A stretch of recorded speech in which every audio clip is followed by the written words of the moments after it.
Il y a 2 semaines, les prêtres du diocèse se rassemblèrent pour une première rencontre annuelle avec l'évêque. C'est la coutume d'inviter un conférencier qui traite d'un sujet d'actualité. Et cette année, on avait invité Sami Aoun, un professeur d'université spécialisé dans tout ce qui touche le Moyen-Orient, aux prises avec la montée des extrémistes musulmans et des révolutions qui ont bouleversé le cours des événements depuis 1 an. Il a surtout parlé de la foi musulmane et des divers groupes qui s'en réclament pour justifier non seulement leur révolte, mais aussi leurs crimes contre l'humanité dans les attaques terroristes. Cet homme que nous voyons souvent à la télévision, lors des bulletins de nouvelles, nous a parlé pendant 2 heures. Et nous aurions pu l'écouter encore 2 autres heures facilement, tellement il était un communicateur compétent, respectueux, en abordant les sujets les plus délicats. Pour reprendre une expression de l'Évangile du jour, Sami Aoun est un homme qui parle avec autorité. Son autorité reposant non pas sur un pouvoir physique ou politique, mais sur sa compétence et sa préoccupation de comprendre dans le respect des personnes concernées. Dans l'Évangile du jour, Jésus nous est présenté comme un homme qui parle avec autorité. Sur quoi repose son autorité? Sur son expérience de Dieu. Les scribes, pourtant, en savent beaucoup sur Dieu. Ils ont tout lu les écrits sur Dieu. Mais leur expérience personnelle de Dieu laisse sans doute à désirer. Jésus n'avait pas reçu la formation des spécialistes en Écriture sainte, qui étaient les scribes, mais sa relation avec son Père du ciel en faisait un témoin qui attirait l'attention et suscitait de l'intérêt chez plusieurs. Il parlait de son expérience de Dieu, de son vécu avec Dieu. Il agissait comme une personne sur qui l'Esprit de Dieu reposait et il pouvait ainsi toucher les cœurs des gens qui l'écoutaient ou qui venaient le voir pour l'écouter. Son intimité avec Dieu était même reconnue par ceux qui étaient habités par un esprit mauvais, au point que l'un d'eux osa affirmer « Je sais fort bien qui tu es, le Saint de Dieu ».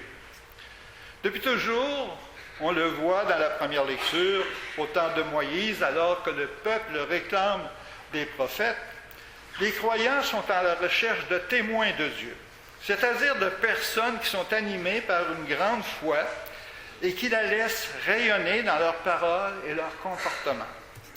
En leur présence, on se sent proche de Dieu. Ces témoins ne sont pas toujours de grands savants, mais leur influence repose sur une vie d'intimité avec Dieu. Par leur seule présence, ces personnes dérangent ceux et celles qui sont animés par un esprit pervers, par un esprit mauvais, par toutes sortes de mensonges ou de propos cherchant à les ridiculiser. On cherche à neutraliser leur influence. On n'hésite pas à leur trouver des surnoms dégradants, comme, on connaît ça depuis toujours, Sainte-Nitouche, Grenouille de Bénitier, Rongeur de Balus, Illuminé et pire encore. Certaines émissions de radio et de télévision excellent dans ce genre de comportement. Par ailleurs, nombreux sont ceux et celles qui reconnaissent leurs valeurs, les respectent au point de les consulter ou de leur signifier leur admiration quand l'occasion se présente.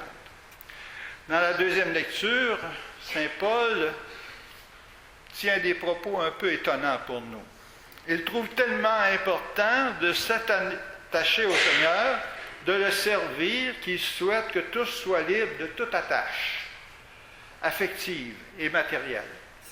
Il vivait sans doute un grand moment d'exaltation spirituelle en écrivant cela.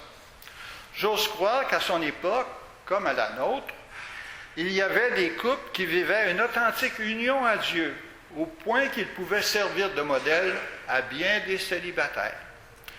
Je connais des personnes qui vivent en couple et dont l'union à Dieu est édifiante. Jésus parlait avec autorité et impressionnait. L'autorité dont il est question ici ne repose pas sur la force ni sur les menaces, mais plutôt sur l'expérience d'une grande intimité avec Dieu. Mère Teresa, Sœur Emmanuel en France, Jean-Paul II, ravagé par la maladie et qui parlait sans être compris, ne pouvait plus prononcer, impressionnaient, non pas par leur éloquence, non pas par leur beauté physique. Mère Teresa, Sœur Emmanuel, Jean-Paul II à la fin de sa vie, ce n'étaient pas des modèles de beauté du tout. Pourtant, les gens cherchaient à les voir, à les rencontrer. Pas nécessairement pour entendre Jean-Paul II, on ne comprenait plus ce qu'il disait, mais tout simplement pour le voir. Parce qu'il révélait, comme Mère Teresa, comme Sœur Emmanuel, une grande intimité avec Dieu. Ils ont été chacun, à sa manière, des prophètes que Dieu, comme au temps de Moïse, a fait lever au milieu de nous pour se rapprocher de nous. Encore aujourd'hui, il y a parmi nous de ces prophètes que Dieu fait se lever. Posons-nous la question ce matin. Avons-nous le cœur et l'esprit assez ouverts pour les reconnaître et les écouter? Amen. Amen.